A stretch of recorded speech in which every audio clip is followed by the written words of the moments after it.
Okay.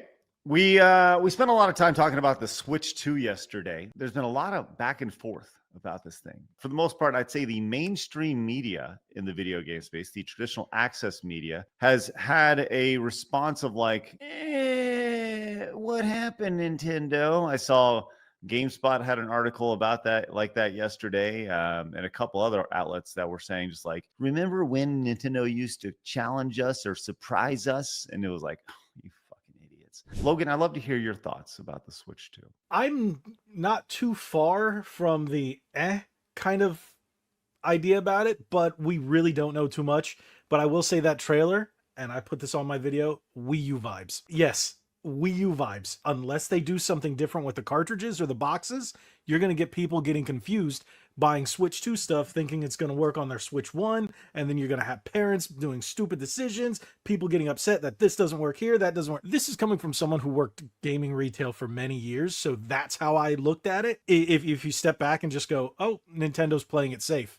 They sold, what, 160 million, whatever it was, units of the Switch. If it ain't broke, don't fix it. That's pretty much what they're going, and they're going to sell millions more. So if you look at it that way, yeah, it's a smart thing, but I'm just hoping, what was it, April, what was it, 20 something? Second? Yeah.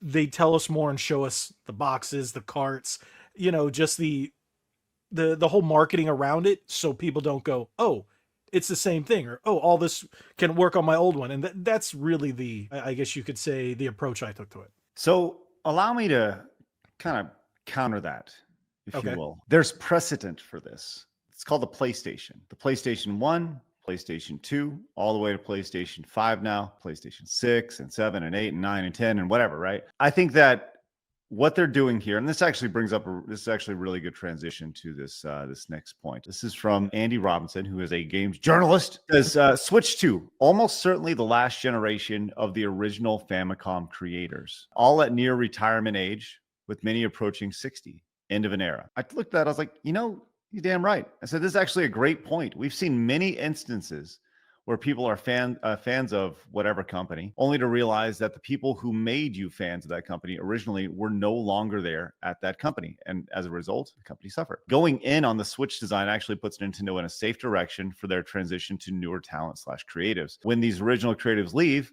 I hope Nintendo doesn't become one of those companies where we say, remember when they made good games? Right. John, do you have any thoughts on that? I have the feeling that Nintendo is a company that's distinctly good at fostering their talent and like instilling the philosophy that's made them successful for so long into new people. I see them still being in a good place for the foreseeable future. And I get what you mean by the Wii U thing. The Wii U, to me, the biggest wave that Wii U fucked up from my perspective is just looking at it first glance, and I just got the feeling like, what the fuck is that even? Like, what am I?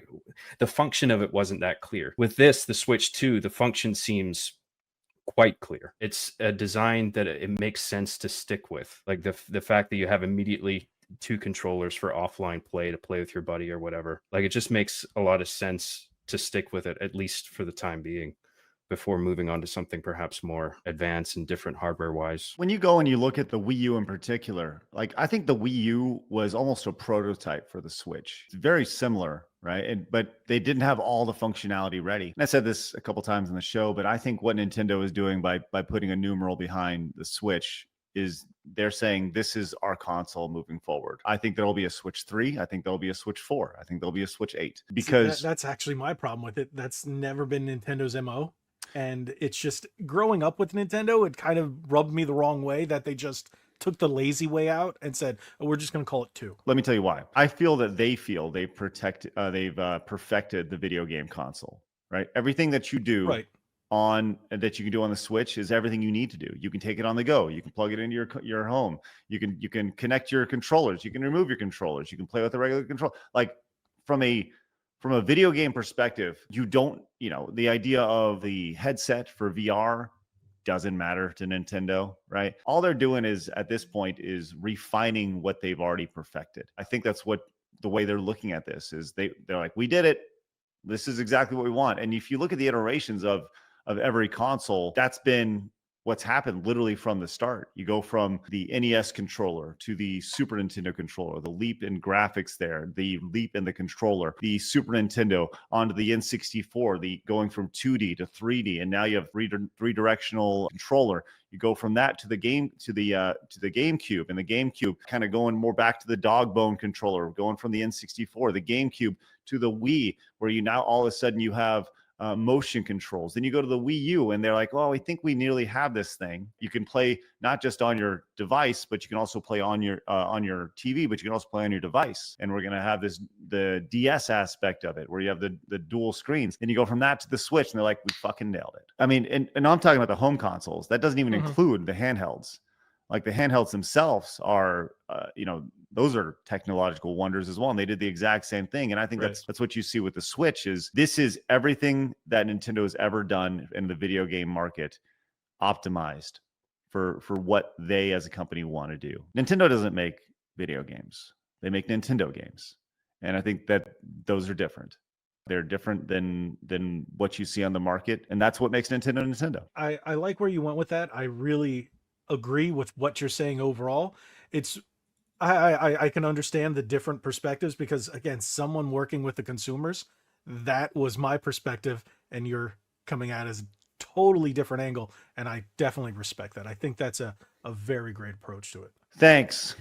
John, you got any thoughts on that? That covers up what I said in my video yesterday. That's why. I think with the PS3 360 Wii generation, it made more sense for Nintendo to try something a bit different with the Wii controller. And even I was just like, yikes, what are they doing at the time? But then I played a few games on it, and I was just like Resident Evil 4, I think still has the best, or it's the best version of Resident Evil 4 is still on the Wii. It just plays so well. But now it's like, I think they would be silly to move away from the design that they've achieved from the Switch one. It doesn't make sense to be different and out of the box in the same way that they were with the Wii back then. Now it's just like, with the way everything is going in terms of like handheld gaming and stuff, the Steam Deck and all these like retro handhelds coming out and detaching from the television, like you don't want to get rid of that. But the thing is so huge. If you look at the size difference in the video, how is that going to really help the younger audience? They play on iPads already. They already have big ass devices, Do you think this thing's going to be that much heavier than an iPad though? No, I think it'll be just, maybe a fractionally more heavier than the Switch. Okay.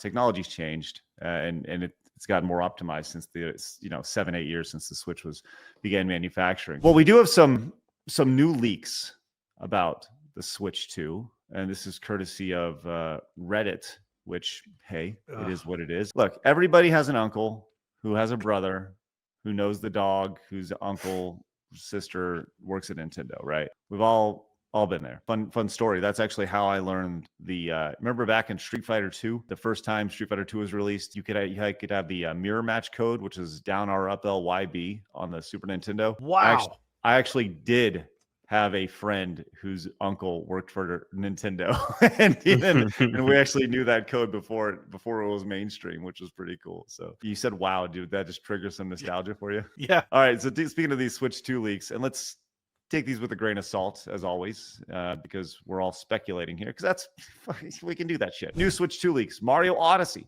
Breath of the Wild, 1080p handheld, 2K docked at 60 frames per second. And this would be through this upscaling technology that Nintendo patented for here. And so Mario Odyssey and Breath of the Wild go 1080p for the first time. And 2K, not 4K, but 2K docked. The price is the big one. So right now, currently, they're thinking $399. In the States, that could change if the tariffs go through. And so this is USD, yeah? This would be USD, yes. And they're saying it's going to be launching in June. The other thing is that they're going to be bumping up Nintendo Switch Online from $50 to $70. I saw you kind of perk up a little there, Blabs. It's a lot. I'm glad I don't pay for mine. I think that Nintendo bumps that up because they're going to offer more things. And yeah, I think most likely. Right. And I think the initial thing is GameCube games. Bingo. Yep, you nailed it. And I think they're going to, for the first time, open up the N64 library even further and really dig into the GameCube games for the first time. The Nintendo Direct will showcase Breath of the Wild on Switch and Switch 2, so that they want to do like a side-by-side, so you can really see the back and forth running on both consoles to highlight the differences. And they said the launch games will be Metroid Prime 4, Breath of the Wild remastered, which is odd. Mario Kart 9, Tekken 8, and Elden Ring. Yeah, I don't. I think those games are a bit of a reach. The Breath of the Wild remastered thing seems really unlikely to me. I don't see the value in doing that. I don't see where the hike would be, like, because Breath of the Wild already has a simplistic art style the way it exists. Like, if you were to run Breath of the Wild on the Switch 2 with the sort of AI, spoofing frames to artificially increase the frame rate and a high resolution, and it already has a simplistic art style baked into it, where is the remaster come into play exactly? Like, that I don't buy. I think that's one of the things that Nintendo's done very well, is they've actually future-proofed a lot of their games. I go back to the what's the Zelda game where he's on the ocean? What's that called? Wind Waker? Wind Waker, right? You go back to the art style on that on the GameCube. Yes, they did a remaster of it, and yes, it looked great, but you didn't really need it. That art style was timeless. Nintendo does a very good job of making their games cartoony and fun, and not trying to keep up with the latest and greatest when it comes to graphics. Where Zelda's at right now, it's about as realistic as I want it to get. It's like I have no interest in it getting more realistic than this. The characters are kind of they're elfish, nymphy, whatever, but they still have cartoonist characteristics, and the world itself. It's funny when you look at like Zelda, the world itself is fairly, realistic in its look and aesthetic, but the characters in it, the life in it, they all have cartoony, characteristics, which I think is what really makes the game and the art style unique. So Wind Waker's a great example because it is a timeless art style. I actually thought the HD remaster was a bit of a step down. I don't think it looks bad, but I just noticed that a lot of the color was drained out of it, and there's like maybe a little too much bloom and fog, where it was just like, it feels like there's just this sort of gray layer over the oversaturation of the original product that I really liked. There was a lot of leaks leading up to the Switch 2, and every single one of those leaks pretty much nailed exactly what the Switch 2 was when it was announced yesterday. If you recall back at Jeff Keighley's award show, they finished with the announcement of a new Okami. Do you recall that? Mm-hmm. And it was like, and Jeff Keighley was like, it's Okami, I'm so, it was pretty funny. The Okami Creator came out, and he's had some very, very strong words for those leakers. And Blabs, I'd like for you to read this in an Asian accent, please. I'd really appreciate that. Blabs, if you could. Yeah, if you would, please. Read this in Asian. That's above my pay grade. Thanks. You won't read that in an Asian accent? I don't even know how to. I'm not very good at that. Like a samurai. Yeah, do it like a samurai. I think Logan should do it. He volunteers his tribute. Nope. What are we doing here? Why don't you do it, Craig? It was your idea. Craig, yeah. Go on, Craig. It's your channel. Yeah. I don't speak Japanese. He said, I hope all the people who leaked Switch 2 information and those who helped leak it. I honestly don't know. I was just trying to put Blabs under the fire, and she nice backed try, out. brother. Okay. I hope all those people who leaked Switch 2 information and all those who helped leak it will be cursed for the rest of their lives to always have poop on the soles of their shoes when they get home. The worst of scum. They should be covered in shit from head to toe and thrown out of the atmosphere, and then stop thinking and wander forever.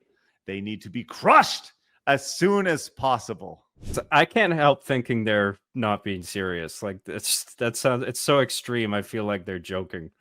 It does sound like something you'd hear in an anime, Yes. Because I don't even see the big deal with the leaks anyway. It's just like, that's like, are they really that damaged by this? Like, I just don't see. I think it's more of a personal thing for them. Like, God damn it, we worked so hard to keep this under wraps, and then it got leaked, and so angry, like you work really hard and somebody else leaks it all. I see it from that perspective. I don't really see how, like, financially wise, it does any damage. Yes, I agree with that. That loss of control, where it's just like, God damn it, we're the ones who put out new information about our products, not when just we want to release it, we'll tell you, kind of deal. Not like, What seems a little funny to me is I work with a couple of the companies. I guess you could say some of the companies that send me products, and they've been part of the leaks. They don't seem to give a crap. Oh no. Like, not even in the slightest. They haven't removed anything from social media, nothing from their contacts, none of that. I'm like, yeah, they don't seem to give a crap.